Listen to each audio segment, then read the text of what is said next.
Finally tonight, most Americans watch the wars in Iraq and Afghanistan from a distance through television, and the images are beginning to fade. But now, some of the nearly 2 million men and women who fought those wars are sharing the experience with the rest of us through a unique art project. Here's Dean Reynolds. It's pretty easy to miss the nondescript building on Chicago's North Side, but one floor up is the home of the National Veterans Art Museum and the 100 Faces of War experience on display.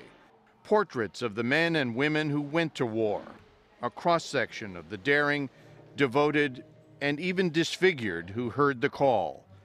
Each painting is accompanied by a personal statement, which is meant to make you linger. If we want people to understand the true cost of war, it's on us to tell those stories. Elizabeth O'Haron was once Sergeant O'Haron, who assembled bombs for F-16s in the Persian Gulf and Iraq. She's had trouble talking about her experiences, but writing, she says, was therapeutic. I felt like it came from the heart. She wrote that she's proud of her service, but added this: "That doesn't change the fact that I contributed, however indirectly, to human beings vanishing from the earth in a moment of sheer agony." There's a lot of people walking around whose lives have been altered by uncontrollable memories from these wars.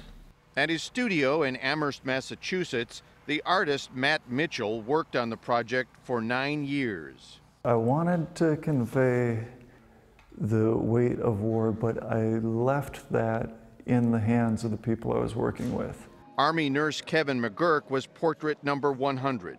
Being the last guy to come close the door, I think, is significant for me. Coming off a fresh rotation to Afghanistan as we wind the war down in that country, kind of symbolizes to me that hopefully it's closing that chapter in that war. I think it is part of a veteran's responsibility to try to help society understand those consequences are real, and just because not everyone can feel them doesn't mean they're not happening. But we can feel them here on each canvas as the faces of war stare back at us.